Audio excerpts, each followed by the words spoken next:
ஹல்லேலூயா. நிறைய பேருடைய வாழ்க்கையில் இந்த திருமண வாழ்க்கையில் ஏமாந்து போகிறாங்க பாருங்களேன். அப்படின்னா பொண்ணை குறித்து ரொம்ப பெருமையாக சொல்லி பெரிய கற்பனையோட கல்யாணம் பண்ணுனா அவங்க சொன்னது ஒன்றுமே அங்கே இருக்காது. அதே போல் பையனை குறித்து பெரிய கற்பனையோடு சொல்லி கல்யாணம் பண்ணி முடித்தா அவங்க சொன்னது ஒன்றுமே இருக்காது.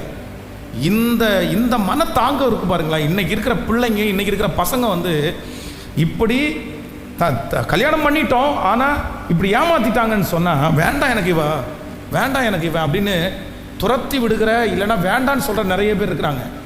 ஆனால் அவங்க எல்லாருக்கும் யாருடைய வாழ்க்கை ஒரு பெரிய எக்ஸாம்பிள் அப்படின்னா யாக்கோபுனுடைய வாழ்க்கை ஒரு பெரிய எக்ஸாம்பிள்.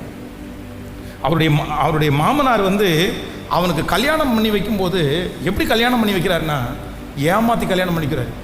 அதுவும் எத்தனை வருஷத்தினுடைய கற்பனையில் மண்ணு போட்டார் தெரியுமா?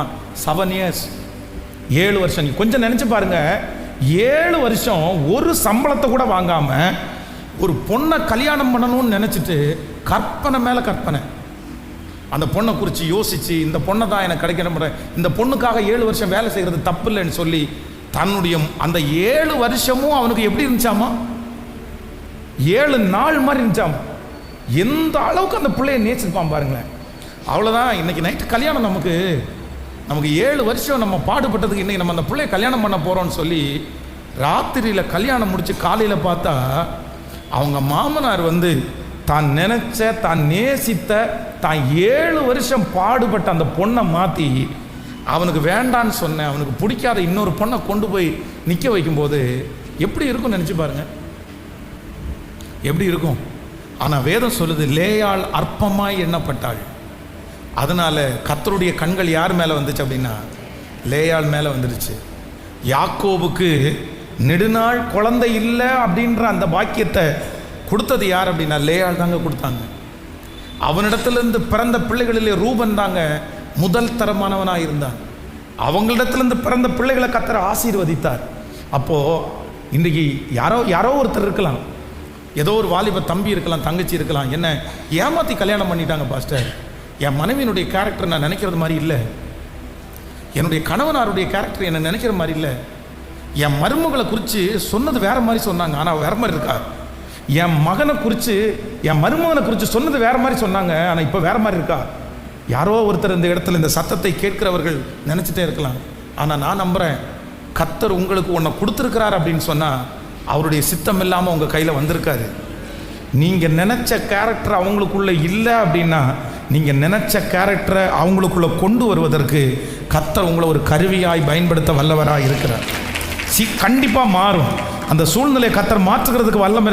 அந்த மருமகளை கர்த்தர் மாற்றுவார், அந்த மருமகனை கர்த்தர் மாற்றுவார், அந்த பிள்ளையை கர்த்தர் மாற்றுவார், அந்த பையனை கர்த்தர் மாற்றுவார். நான் நம்புகிறேன், கர்த்தருடைய சமூகத்திற்கு முன்பாக உடன்படிக்கை பண்ணுவீர்களே ஆனால், வேத வசனத்தில் உடன்படிக்கை பண்ணுவீர்களே ஆனால் நீங்கள் சொல்லுங்க, ஆண்டவரே இது உங்கள் சமூகத்தில் வச்ச உடன்படிக்கை, இது கண்டிப்பாக மாறக்கூடாது. நீங்கள் எனக்கு ஏற்ற மனைவியாக, எனக்கு ஏற்ற கணவனாக மாற்றி தருவதற்கு தேவனால் முடியும், தேவனால் முடியும். பாருங்க, கல்யாணம் பண்ணி பிடிக்காம வாழ்கிற பிடிக்காத ஒரு மனைவியோட, பிடிக்காத ஒரு கணவனாரோட எப்படி வாழ முடியும்? எப்படி வாழ முடியும்? ஆனால் நீங்கள் ஒரு தீர்மானம் எடுங்க. நம்ம என்ன பண்ணணும்னா, எனக்கு பிடிக்கணும்.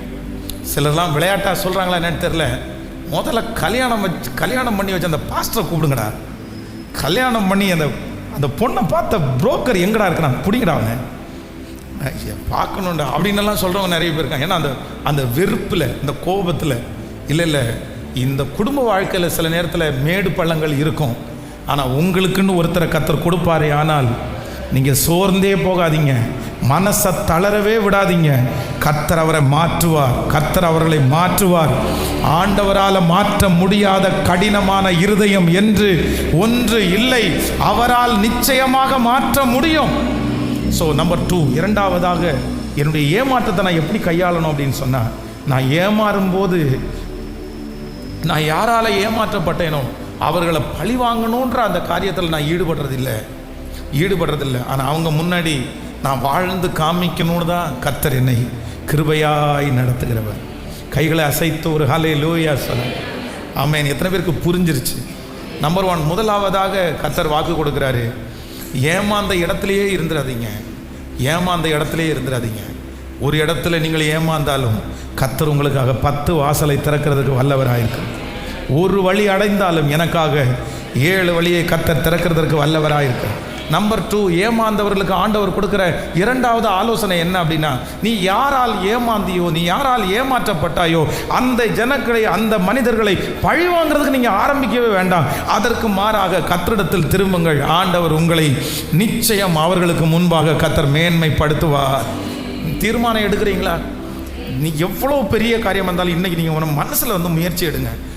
ஆனால் யாரோ ஒருத்தரிடத்தில் ஆண்டவர் தெளிவாக பேசிகிட்டே இருக்கிறாரு. யாரோ ஒருத்தரிடத்தில் தெளிவாக பேசிகிட்டே இருக்கிறாரு. கர்த்தர் நல்லவர், கர்த்தர் நல்லவர்.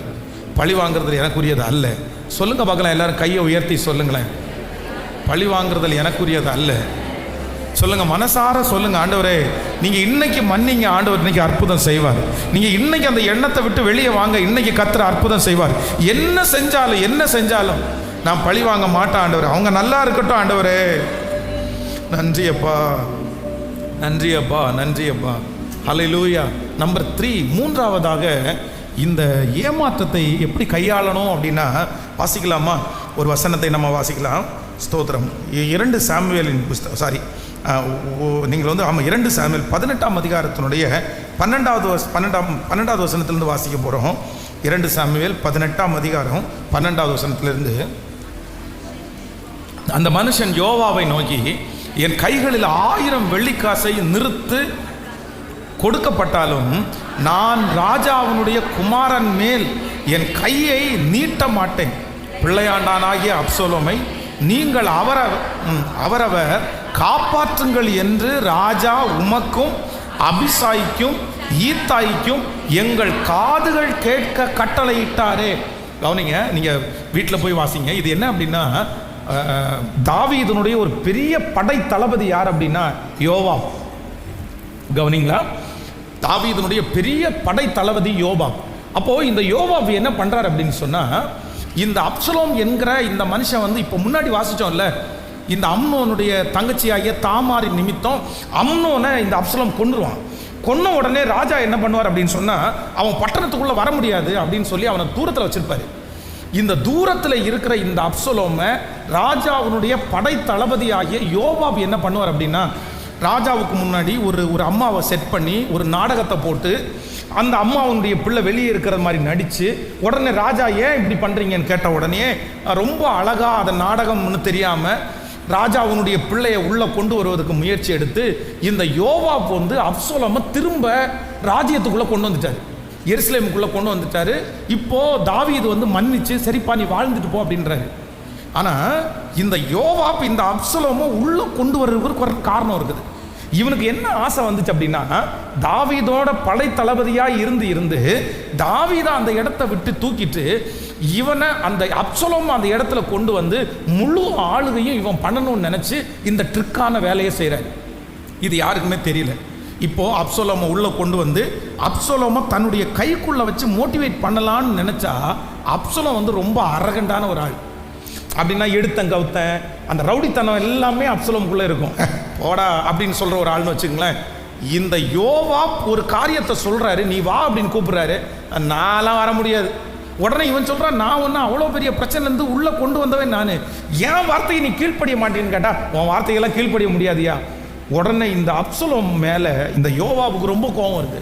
நான் கொண்டு வந்தவன், அவங்க அப்பா கோபத்தை தணிச்சு நான் இந்த இடத்துக்கு எடுத்துகிட்டு வந்தா நீ எனக்கே விரோதமாக பேசுறியா, உன்னை முடிச்சு கட்டுவேன்னு பிளான் பண்ணி இப்போ அப்சலோமுக்கும் தாவீதுக்கும் ஒரு பெரிய யுத்தம் நடக்கும்போது தாவீது என்ன சொல்கிறாரு அப்படின்னு சொன்னால், எப்பா யுத்தம் நடக்கும்போது என் மகனை மட்டும் கொஞ்சம் பத்திரமா பார்த்துக்குங்கப்பா, அவனை கொன்றாதீங்கப்பா, அவன் மேலே எதுவுமே படாமல் பார்த்துக்குங்கம்மான்னு சொல்கிறாரு. ஆனால் இவனுடைய டார்கெட் என்ன அப்படின்னு சொன்னால், அப்சலோம் அழிச்சிடணும். இப்போ அப்சலோமுக்கு முடி நிறைய இருக்கும். இந்த யுத்தம் இவன் குதிரையில் யுத்தம் பண்ணிகிட்டே இருக்கிறான். யுத்தம் பண்ணிகிட்டே இருக்கும்போது ஒரு கர்வாலி மரம் வந்து மேலே வந்து இவனுடைய தலைக்கு மேலே ஒரு கர்வாலி மரத்தினுடைய ஒரு கொப்பு வந்து சாஞ்சிருக்குது. இவன் வந்து குதிரையில் வேகமாய் போய்கொண்டிருக்கும் போது இவனுடைய முடி பறக்குது பாருங்களேன். இந்த முடி பறந்து கரெக்டாக அந்த கர்வாலி மரத்தினுடைய அந்த கிளையில் வந்து சுற்றிருச்சு. இப்போது குதிரை முன்னாடி போயிருச்சு. அப்சலோம் வந்து தன்னுடைய முடி மாட்டி அவன் தொங்கிட்டு இருக்கிறான். அப்போ ஒருத்தன் வந்து சொல்கிறான், இந்த மாதிரி ராஜாவுனுடைய குமாரனுடைய அப்சலோமை பார்த்தேன், கர்வாலி மரத்தில் தொங்கிட்டு இருக்காருன்னு சொன்ன உடனே யோவாப் அடுத்த வார்த்தை சொல்கிறாரு, ஏப்பா அவன் அங்கே ஒரே குத்தி போட வேண்டியதானே, கொன்ற வேண்டியதானே, எதுக்கு விட்டுட்டு வந்த? அதுக்கு தான் அந்த மனுஷன் யோவாப் பார்த்து சொல்கிறாரு, எனக்கு என் கையிலே 1000 வெள்ளிக்காசுகளை நிறுத்து கொடுத்தா கூட ராஜா அவனுடைய மகன் மேலே நான் என்ன பண்ண மாட்டேன். அது சொன்னது மட்டும் இல்லை, ராஜா உங்கள்கிட்ட 3 பேர்ட்ட தானே சொல்லியிருக்கிறாரு பிள்ளைய பத்திரமா பார்த்துக்குங்கன்னு, நீங்கள் அவரை கொல்றதுக்கு எப்படி சொல்லலாம்? ஆனால் இந்த யோவாப் எதையுமே காதில் வாங்கலை. தன்னுடைய மகனாகிய அப்சலோமை அந்த இடத்துல அந்த கர்வாலி மரத்திலேருந்து அவனுடைய அந்த முடியை வெட்டி கீழே போட்டு, வேதம் சொல்லுகிறது ஆட்கள் எல்லாம் சேர்ந்து அடின்னு அடித்து அவனை அந்த இடத்துல கொண்டுட்டாங்க. ராஜா அவனுடைய மகனாகிய அப்சலோம் செத்தான். யுத்தம் நின்றுச்சு அப்படின்ற செய்தியை ராஜாவுக்கு கேட்ட உடனே ராஜா ஃபர்ஸ்ட் வார்த்தை என்ன கேட்டார் அப்படின்னா, என் மகனாகிய அப்சலோம் சுகமா இருக்கானா, சுகமா இருக்கு, இந்த வார்த்தையை தான் கேட்டார். அதுலேயும் ஒரு ஆள் செட் பண்ணியிருந்தான், நீ ஃபர்ஸ்ட் போனவன் யுத்தத்தில் ஜெயம் நமக்குன்னு மட்டும் சொல்லு, அடுத்து போறவன் அப்சலோம் செத்தான் அப்படின்னு சொல்லு அப்படின்னு அவ்வளோ அழகா யோவாப் தந்திரமாக செஞ்சு முடிச்சிட்டான். ஆனால் தாவீதிற்கு ரொம்ப துணையாக இருந்தவன் யார் தான்? இந்த யோவாப். அவனுடைய படை தளபதி இந்த யோவாப். ஆனால் எல்லாத்தையும் இந்த தாவீது என்ன பண்ணான்னா, என் மகனை நீ கொண்டுட்டல்ல, பாரு உனக்கு என்ன பண்ணுறேன் பாரு. அந்த நேரத்தில் தாவீது யோவாவுக்கு விரோதமாகி என்ன வேணாலும் செஞ்சுருக்கலாம். ஆனால் என்ன பண்ணார் அப்படின்னா, தன்னுடைய மனசுலேயே வச்சிருந்து இப்போ ஒரு முடிவு எடுத்துட்டாரு, இனி யோவாப்பை நான் என்ன பண்ணக்கூடாது அப்படின்னா நம்ப கூடாது. அவ்வளோதான். தன்னுடைய மகனாகிய அப்சலோமை என்றைக்கு யோவாப் கொன்னானோ அதற்கு பிறகு ராஜா வந்து தனக்கு எவ்வளவு யோவாப் உதவியாக இருந்தாலும் அவன் பேரில் என்ன பண்ணிட்டான் அப்படின்னா ஒரு புள்ளியை வச்சுட்டான். இவருடைய ராஜ்யபாரம் முடிஞ்சு சாலோமன் ராஜ்யபாரம் பண்ணுகிற வர்ற காலத்தில் ஒரு வசனம், நீங்கள் 2 ராஜாக்கள் 2ஆம் அதிகாரம் 5வது வசனத்தை வாசிக்கலாம். 2 ராஜாக்கள் 2ஆம் அதிகாரம் 5வது வசனம். 2 ராஜாக்கள், ஸோ 2ஆம் அதிகாரத்தினுடைய 2ஆம் அதிகாரம் 5வது வசனத்தை வாசிக்கலாமா? 2ஆம் அதிகாரம் 5வது வசனம். எரிகோவிலிருந்து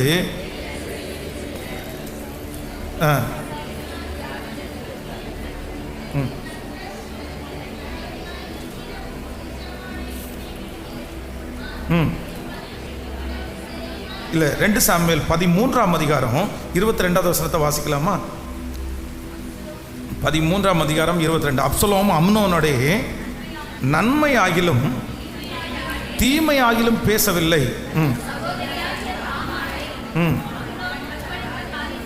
கற்பழித்த காரியத்தின் நிமித்தம் அப்சலோம் அவனை பகைத்தான். அடுத்த வசனத்தை கூட வாசிக்கலாம். 2 வருஷம் சென்ற பின்பு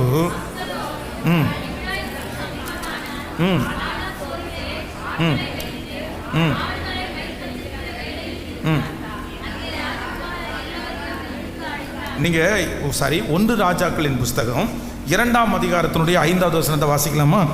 1 ராஜாக்களின் புஸ்தகம் 2ஆம் அதிகாரம் 5வது வசனம். செரியாவின் குமாரனாகிய யோவாப் இஸ்ரவேலின் 2 சேனாதிபதிகளாகிய நேரின் குமாரன் அப்னேயருக்கும் ஏத்தேரின் குமாரன் அமசாவுக்கும் செய்த காரியத்தினால் எனக்கு செய்த குற்றத்தை நீ அறிந்திருக்கிறாயே.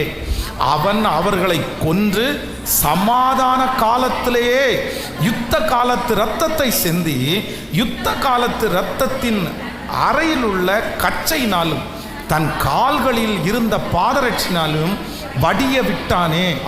ஆகையால் உன் யுக்தியின்படியே நீ செய்து அவனுடைய தலைமயிர் சமாதானமாய் பாதாளத்தில் இறங்க வெட்டாதிரு. நல்லா கவனிங்க, இது உங்களுக்கு நிறைய பேருக்கு இப்படி வாசிக்கும் போது உங்களுக்கு புரியாது. இப்போ இதில் என்ன நடக்குது அப்படின்னு சொன்னால், யோவாவை குறித்து தாவீது அவனுடைய மகனாகிய சாலோமனுக்கு ஒன்று சொல்கிறார். உங்களுக்கு புரிஞ்சுன்னு நினைக்கிறேன். கையை உயர்த்தி ஒரு அல்லேலூயா சொல்லுங்க. நான் சொல்ல வர சப்ஜெக்ட் உங்களுக்கு புரிஞ்சிச்சு இல்லை அப்படின்னா, யோவாப் அப்படின்றது யார் அப்படின்னா தாவீதினுடைய படைத்தளபதி. இந்த யோவாப் வந்து ராஜாவினுடைய மகனாகிய அப்சலோம் அவருக்கு விரோதமாக எழும்பும் போது யோவாவை பார்த்து சொல்றாரு, என் பிள்ளையை மட்டும் பத்திரமா பார்த்துக்குங்கன்னு சொல்றாரு. ஆனால் இந்த யோவா வந்து அப்சலோம் மேல் இருந்த அந்த கசப்புனால அப்சலோமை கொண்டு போட்டுறான். இப்போ தாவீதின் இடத்துல அதுக்கும் ஒரு ஆக்ஷன் போட்டு உங்கள் பிள்ளை இப்படி செத்துச்சு, நான் என்ன பண்ண முடியும், நீ எப்படி துக்கமாக இருக்கலாம்? தாவீது தன்னுடைய மகனுக்காக அழுறாரு. அப்சலோமே என் மகனே என் மகனேன்னு அழுறாரு. அப்போ யோபா பற்றி என்ன சொல்றாரு அப்படின்னா, நீங்கள் என்ன நினச்சிட்டு இருக்கிறீங்க, உங்கள் பிள்ளைக்காக இப்போ அழலாமா? நீ அழக்கூடாது. ஏன் அப்படின்னா யுத்தம் உங்கள் பிள்ளைக்கும் நம்ம ஜனத்துக்கும் நடந்திருக்குது. இப்போ நம்ம ஜனம் உங்களுக்காக தான் போரிட்டு இருக்காங்க. நீங்கள் இப்போ உன் பிள்ளைக்காக அழுதிங்கன்னா நம்ம ஜனம் உங்களை தப்பாக நினைக்கும்னு சொல்லி தாவீதை ஒழுங்கா அளவுட விடாதது யாரு சொல்லுங்க? அவ்வளவு தந்திரசாலி, அவ்வளவு கிரிமினல். ஆனா தாவீதுக்கு ரொம்ப முக்கியமானவன் யாரு? யோவா.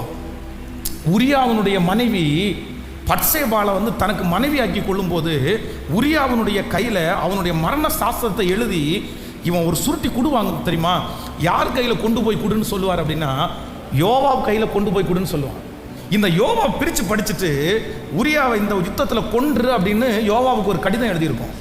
அந்த கடிதத்தை வாசிச்சுட்டு தன்னுடைய ராஜா தப்பு பண்ணுறாருன்னு தெரியும், ஆனால் ராஜாவுக்கு உடந்தையா நின்று உரியாவை கொல்றதுக்கு சப்போர்ட் பண்ணதான் யோபா. அவ்வளவு தாவீதுக்கு விசுவாசமா இருந்தவன் தான் யாரு? ஆனா தன்னுடைய மகனை கொன்ன உடனே இவ்வளவு நம்பிக்கை உன் மேல வச்சிருந்தேன், நீ என்னை இப்படி ஏமாத்திட்டல, நீ எப்படி ஏமாத்திட்டல, அவனை பதவியிலேருந்து எடுக்கல, அவன் கொல்றதுக்கு ஆள் அனுப்பல, நீ போயிருன்னு சொல்லல, மனசுலேயே வச்சிருந்து தன்னுடைய மகனாகிய சாலோமன் ராஜ்யபாரத்தில் வரும்போது அவன்கிட்ட என்ன சொல்றார் அப்படின்னு சொன்னா, யோவாவை நீ தப்பு கணக்கு போடாத, அவன் எனக்கு நல்லவன் தான், அவன் இந்த ராஜ்யபாரத்தின் விரிவாக்கத்துக்கு ஒரு காரணமாக இருந்தவன் தான், ஆனால் அவன் ரொம்ப துரோகி, அவன் ரொம்ப மோசமானவன், எங்கள் அப்பா அவனை தூக்கலையே, எங்கள் அப்பா அவனை வச்சிருந்தாரே அப்படின்னு நினைக்காத, அவன் செஞ்ச தீமை என் மனசுக்குள்ளே இருக்குது. நீ ராஜ்யபாரம் பண்ண வரும்போது ஃபஸ்ட்டு பனிஷ்மெண்ட்டு யாருக்கு கொடுத்துரு அப்படின்னு சொன்னா யோவாவுக்கு கொடுத்துருன்னு சொல்லிட்டு தான் தாவீது கண்ணை மூடுறாரு. அப்போ நம்ம ரொம்ப ஞானமாக இருக்கணும், ரொம்ப ஞானமாக இருக்கணும். சில இடத்துல சிலர் ரொம்ப ஏமாற்றுவாங்க, நமக்கு தெரியும் பச்சையாக இவங்க என்ன பண்ணுறாங்க, ஏமாத்துறாங்கன்னு தெரியும். ஆனால் தெரிஞ்சால் கூட அந்த இடத்துல என்ன தான் இருக்கணும்னா, ஏன் அப்படின்னா நீங்கள் அவங்களுக்கு அந்த இடத்துல கொடுத்த இடம் ரொம்ப பெரிய இடமா இருக்கும். அந்த இடத்த விட்டு நீங்கள் பிடுங்கிட்டீங்கன்னா உங்களுக்கு பெரிய நஷ்டம், பெரிய விளைவு, பெரிய ஆபத்து. ஆனால் உங்கள் மனசில் அவங்கள நம்பக்கூடாது என்கிறத நீங்கள் டிசைட் பண்ணிடணும். ஆனால் நீங்கள் ரொம்ப கவனமாக இருக்க வேண்டியது என்ன அப்படின்னா, அந்த இடத்திலிருந்து அவர்களை கையாளுவது.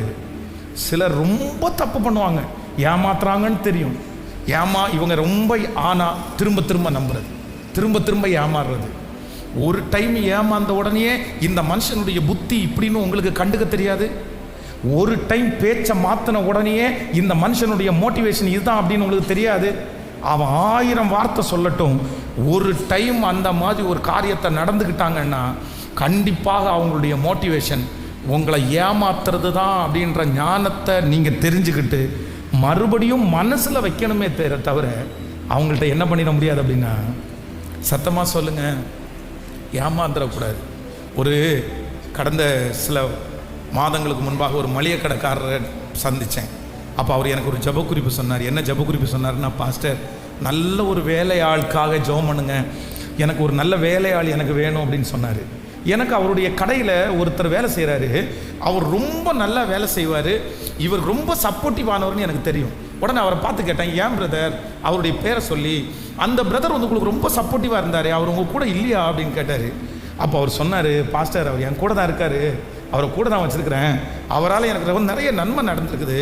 ஆனால் போன சில நாட்களுக்கு முன்னாடி நான் ஒரு பெரிய காரியத்தை கண்டுபிடிச்சேன், அவர் கல்லாப்பட்டியிலேருந்து நான் இல்லாத நேரத்தில் பணம் திருடுறாரு பாஸ்டர், அவர் திருடன் கண்டுபிடிச்சேன். உடனே எனக்கு கோவம் வந்துச்சு, என்ன பிரதர் திருடன் கண்டுபிடிச்சதுக்கப்புறம் எப்படி பிரதர் உள்ளே வச்சுருக்கிறீங்க, எதுக்கு பிரதர் உள்ளே வச்சுருக்கீங்க? ஐயோ பாஸ்டர், மொத்த வேலையும் அவனுக்கு தான் தெரியும், எந்தெந்த பொருள் எந்தெந்த இடத்துல இருக்குன்னு அவனை தான் தெரியும். இப்போ அவனை மட்டும் தூக்கிட்டோன்னா கடையை இழுத்து முடிட்டு நான் வீட்டில் உட்காண்ட வேண்டியதான். அதுக்காக சரி என்னதான் பண்ணீங்கன்னு கேட்டேன். ஒன்றும் இல்லை, கடைக்கு அந்த கல்லாப்பட்டிக்கு மேலே ஒரு சிசிடிவி கேமரா மாட்டினேன், சிசிடிவி கேமரா மாட்டி அந்த கல்லாப்பட்டியில் இருக்கிறவட்ட சொன்னேன், எப்பா வர்றவங்க நிறைய பேர் காசு கொடுக்காம போகிறாங்க போல தெரியுது, அதனால் கொஞ்சம் வாட்ச் பண்ணிடுவோம் அப்படின்ட்டு சிசிடிவி கேமரா மாட்டியிருக்கிறேன், கொஞ்சம் கவனமாக பார்த்துக்கோன்னு அவனுக்கு தெரியாமலே சொன்னேன்னு. உங்களுக்கு பெரிய ஞானம் பிரதர். இல்லை வேற என்ன பாஸ்டர் பண்ணுறது, இன்னொருத்தர் உருவாகிற வரைக்கும் இவரை வச்சுதான் நம்மளா இருந்தா ஏமா அந்த அடுத்த நிமிஷத்தை சட்டையை பிடிச்சி நாய வெளியே போ, நம்பிக்கை இல்லாதவன், துரோகி, இப்படி பண்றவன் அப்படி பண்றவன், நீ ஏன் இப்படி பண்ண, நீ எல்லாம் இப்படி பண்ணுவியா, வீழ் நம்ம கத்தி கூப்பாடு போட்டு அப்படியே நம்ம ஒதுக்கி தள்ளிடுவோம். ஆனா இந்த தாவீது என்ன சொல்றான் அப்படின்னு சொன்னா, ஒருத்தரால ஏமாந்துட்டீங்கல்ல, ஒருத்தர் உங்களை ஏமாத்திட்டாங்கல்ல, நீங்க என்ன பண்ணணும் அப்படின்னா தண்டனை கொடுக்கவோ ரியாக்ட் பண்றதோ நம்முடைய வேலை அல்ல. என் மனதிலே வைத்து கொண்டு இனி நான் உன்னை என்ன பண்ண மாட்டேன்னா, சத்தமா சொல்லுங்க, பக்கத்தில் கையை பிடிச்சி சொல்லுங்க, இனி உன்னை நம்ப மாட்டேன். ஆனால் நிறைய பேர் சிம்சோனுடைய அக்காவும் சிம்சோனுடைய அண்ணனாவும் இருக்கிறீங்க. சொல்லுது புரியலையோ?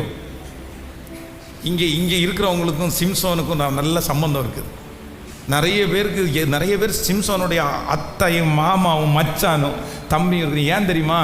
ஃபஸ்ட்டு ஒரு விசை உன்னுடைய மகாபலம் எதிலே உண்டாயிருக்கிறது அப்படின்னு அந்த லேடி கேட்ட உடனே, என்ன பச்சையான அகரினார் கயிறுகளினாலே கட்டினால் என் பலம் என்னை விட்டு போய் நான் மற்ற மனுஷங்களை போல பலட்சியமாயிருவேன்னு சொன்ன உடனே, சொன்ன அடுத்த நிமிஷத்தில் தெளியலால், சிம்சோனே இதோ இதோ பெலிஸ்தியர் உண்மையில் வந்து விட்டார்கள் அப்படின்னு சொன்ன உடனே ரூமுக்குள்ளே இருந்து ஒவ்வொருத்தரும் கடித்து தடியை கம்பை தூக்கிட்டு வந்து இவனை அப்படியே அடிக்க நிற்கிறான். பார்த்தீங்கன்னா அந்த இடத்துல தேவனுடைய ஆவியானவர் இறங்குறார்.